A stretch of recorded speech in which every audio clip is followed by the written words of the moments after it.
Once upon a time, there was an old retired racehorse called Canter Paws. He'd long since been put out to graze, and in a foggy sort of haze he'd spent his days remembering the glory, blue ribbons and gold that he'd won in his youth in those days of old. He'd look up at the sky and think of his mare. He could almost see her way up there, looking back with eyes shining and her heart still pining for their paddock love when the brown grass was green. With his old eyes wetting, he'd done with this fretting, and with nostrils flaring he shook his old head. His eyes had grown dim, his knees were now shaky, and his mane and his forelock had all gone grey. His history was long, but his future was short. He stamped an old hoof, looked down and gave a snort.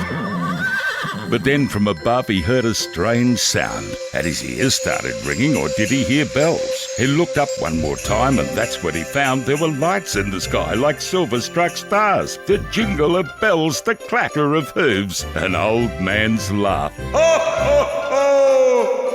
The sleigh came down and swept so low old Canter saw Santa and heard him shout out, "Merry Christmas, young Canter Paws! Don't be so blue. I've got gifts for the kiddies and something for you." With that he threw down a blanket of wool and a bucket of rye and a card that said, "We remember you. The things that you've done, the races you've won, the times that you've tried, the tears that you've cried, that pretty little filly that made you go silly, and the sons that you sired with that old grey mare. I've seen her up there, and you'll see her in time. But for now, young fella, don't be sad. You've had a good run. Try to be glad. I'll be off on my trip now. Can't hang around here. So I wish you good luck with good Christmas cheer and a happy new year." Ho, ho, ho!